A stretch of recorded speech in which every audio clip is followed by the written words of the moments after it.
Good morning seventh class.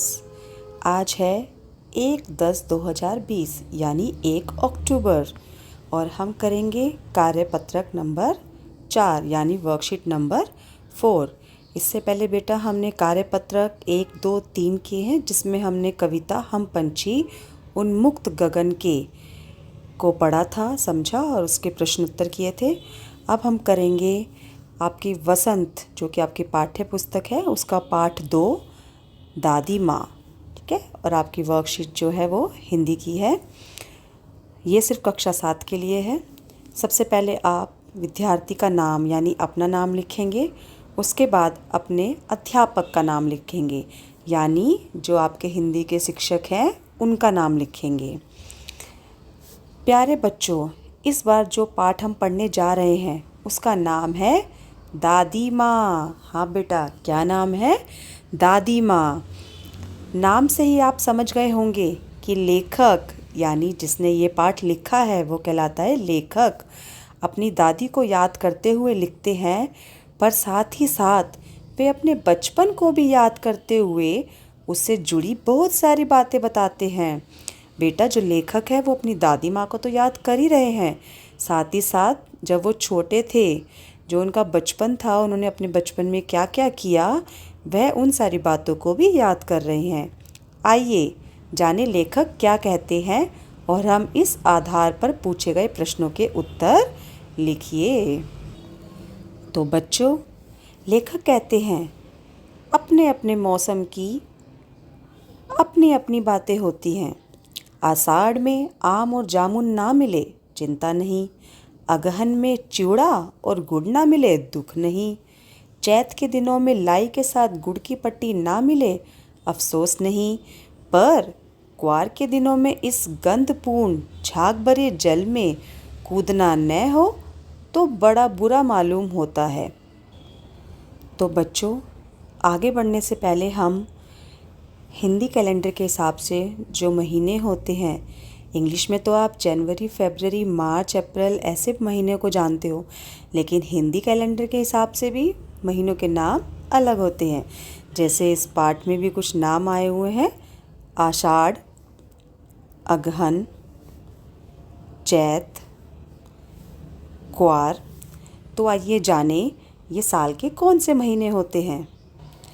तो जैसा कि आप सामने देख पा रहे हो बेटा, चैत का जो महीना होता है वो होता है मार्च से अप्रैल का। अगहन जिसे हम मार्गशीर्ष भी कहते हैं, वो होता है नवंबर से दिसंबर का।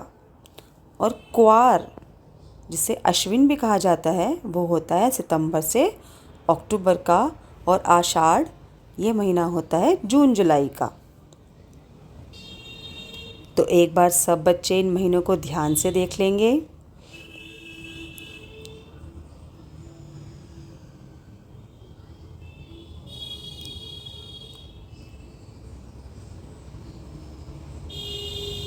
और ये बेटा हमारे साल के 12 महीनों के नाम हैं हिंदू कैलेंडर के हिसाब से। हिंदू मान्यता के अनुसार जो हमारा नया साल शुरू होता है वो शुरू होता है मार्च से। हाँ बेटा, अंग्रेजी में तो हम 1 जनवरी को नया साल मनाते हैं, लेकिन हिंदी कैलेंडर के हिसाब से, हिंदू मान्यता के हिसाब से हमारा जो नया साल शुरू होता है वो होता है मार्च से। तो इन 12 नामों को आप अच्छे से देख लेंगे। तो बेटा, लेखक कहते हैं कि आषाढ़ में आम और जामुन ना मिले तो बिल्कुल भी चिंता नहीं। आषाढ़ बेटा जून जुलाई का जो गर्मी का मौसम होता है। अगहन में चिवड़ा आप सब जानते हैं, जिसे चिड़वा भी कहा जाता है, जो चावल से बनता है। ये है बेटा चिवड़ा। क्या है ये? चिवड़ा। इसे हम चिड़वा भी कहते हैं। ये किससे बनता है? चावल से।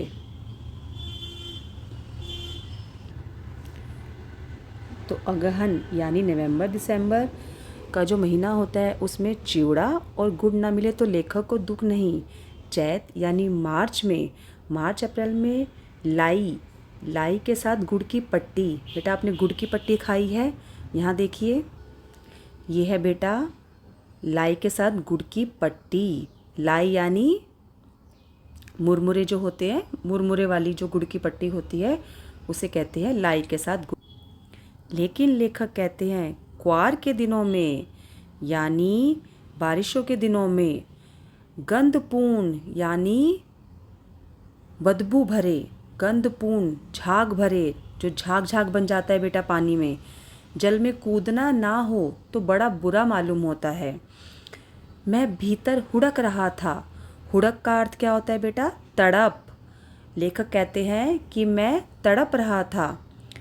2-1 दिन ही तो कूद सका था। 1-2 दिन ही लेखक को हुए थे कि वो जल में कूद सका था। नहा धोकर बीमार हो गया। लेखक जो है उनकी तबीयत खराब हो गई, वो बीमार हो गए। क्यों बीमार हो गए? क्योंकि वो गंधपूर्ण झाग भरे जल में कूद गए थे, उसमें नहा रहे थे, इसलिए उनकी तबीयत खराब हो गई। हल्की बीमारी ना जाने क्यों मुझे अच्छी लगती है। लेखक कहते हैं कि जब हल्का हल्का मैं बीमार हो जाता हूँ तो मुझे बहुत अच्छा लगता है। थोड़ा थोड़ा ज्वर। ज्वर क्या होता है बेटा? ज्वर का अर्थ होता है बुखार। हाँ, आपको भी कभी बुखार हुआ होगा ना, हल्का हल्का जब हमारा शरीर गर्म हो जाता है, उसे कहते हैं ज्वर।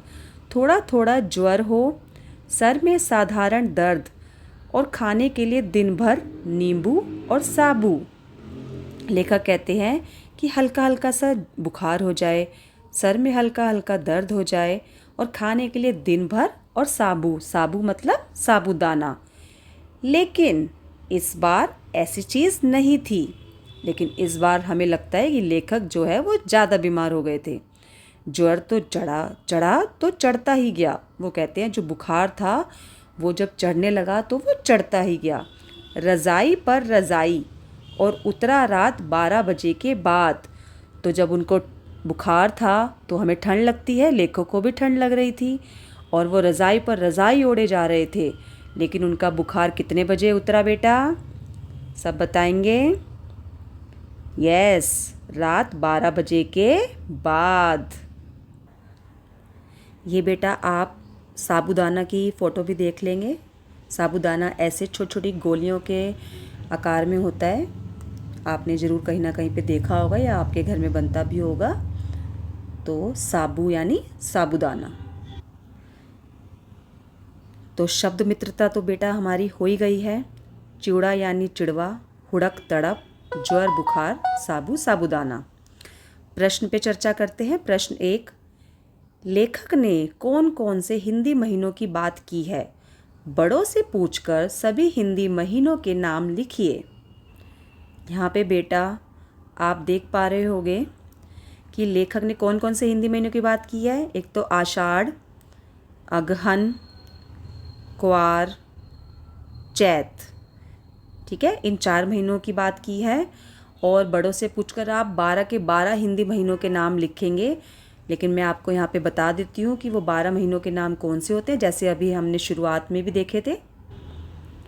बेटा ये 12 नाम होते हैं हिंदी महीनों के, आप देख पा रहे हैं।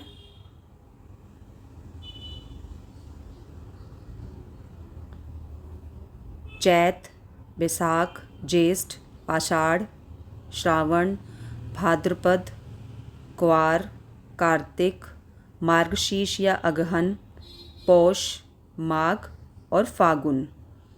ठीक है बेटा, इन 12 महीनों के नाम आप प्रश्न 1 के उत्तर में लिख सकते हैं। और आप ज़रूर अपने मम्मी पापा से भी इन 12 महीनों के बारे में चर्चा करें। दूसरा प्रश्न है बेटा प्रश्न 2, गद्यांश में कौन कौन से खाद्य पदार्थों के बारे में बताया गया है? खाद्य पदार्थ होते हैं बेटा खाने वाली चीज़ें। कौन सी चीज़ें? खाने वाली चीज़ें। ठीक है बेटा, तो आप गद्यांश में ढूंढकर बताएंगे कि पूरे गद्यांश में किन किन खाने वाली चीज़ों की चर्चा की गई है। यहाँ पे हम देख पा रहे हैं कि आम और जामुन, चिवड़ा और गुड़, लाई के साथ गुड़ की पट्टी, ठीक है, नींबू और साबू, ये सारी चीज़ें बेटा कौन सी हैं? खाद्य पदार्थ, खाने वाली चीज़ें हैं। तो पूरे गद्यांश में इन सब चीज़ों की चर्चा की गई है। तो आप गद्यांश को पढ़कर खाने वाली चीज़ों के नाम प्रश्न 2 के उत्तर में लिख देंगे। प्रश्न 3 है बेटा, लेखक बीमार कैसे हुआ? हाँ जी, तो अभी हमने पढ़ा था ना कि लेखक जो है वो गंधपूर्ण झाग भरे जल में कूदते थे और 1-2 दिन ही कूदे थे, नहा धोकर बीमार हो गए। जब वो उस बदबू वाले झाग भरे जल में कूदे और उसमें नहाए तो उनकी तबीयत जो है वो बिगड़ गई और वो बीमार हो गए। तो इसका उत्तर आप लिख सकते हैं कि गंधपूर्ण झाग भरे जल में नहाने के कारण लेखक की तबीयत खराब हो गई, लेखक बीमार हो गए। आगे पूछा गया है बेटा, उसे कैसी बीमारी अच्छी लगती है? लेखक को कैसी बीमारी अच्छी लगती है? तो यहाँ पे लेखक कहते हैं, हल्की बीमारी ना जाने मुझे क्यों अच्छी लगती है। लेखक को कैसी बीमारी अच्छी लगती है? हल्की बीमारी, थोड़ा थोड़ा ज्वर हो यानी थोड़ा थोड़ा सा बुखार हो, सर में हल्का हल्का दर्द हो, साधारण सा दर्द हो, ज़्यादा तेज ना हो, और खाने के लिए दिन भर क्या मिले? नींबू और साबू। तो लेखक को ऐसी बीमारी अच्छी लगती है। अगला प्रश्न है बेटा, प्रश्न 4, इस बार लेखक का ज्वर कब उतरा? लेखक का जो बुखार था वो कब उतरा? किसको उत्तर पता है इसका? गद्यांश में से आप ढूंढ कर लिख सकते हैं। लेखक का बुखार या लेखक का ज्वर उतरा कब उतरा? रात 12 बजे के बाद। हाँ जी बेटा, अगर आप गद्यांश को ध्यान से पढ़ेंगे तो आप सभी प्रश्नों के उत्तर बड़े ही आसानी से दे पाएंगे। अगला प्रश्न और आखिरी प्रश्न है बेटा इस कार्यपत्रक 4 का, प्रश्न 5, आपको यदि ज्वर हो जाए, आपको यदि बुखार हो जाए तो कैसा लगता है? और आप ज्वर में या आप बुखार में क्या क्या खाते हैं लिखिए। तो आपको बेटा लिखना है कि यदि आपको बुखार हो जाता है तो आपका मन कैसा होता है, आपको कैसा लगता है जब आपको बुखार होता है, और आप उस समय बुखार में आप क्या क्या चीज़ें खाते हैं या आपका क्या क्या चीज़ें खाने को मन करता है, वो आपको प्रश्न 5 के उत्तर में खुद से, जो आपका खुद का अनुभव है उसे यहाँ पर इस प्रश्न 5 के उत्तर में लिखना है।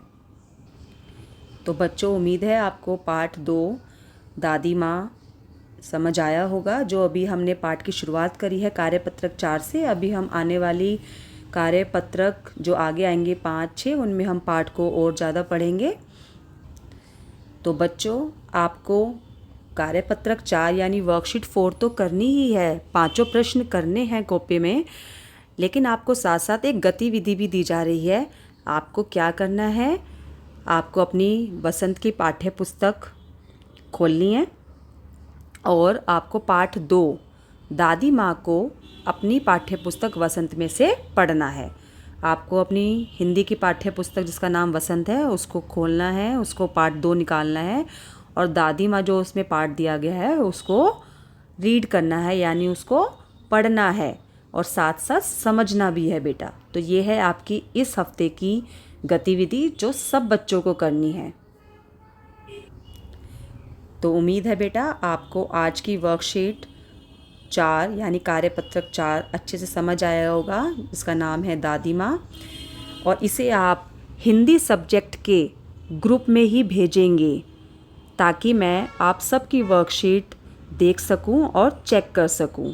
तो आप जल्दी से जल्दी अपना काम करके हिंदी सब्जेक्ट 7th क्लास के हिंदी सब्जेक्ट के ग्रुप में ही भेजेंगे।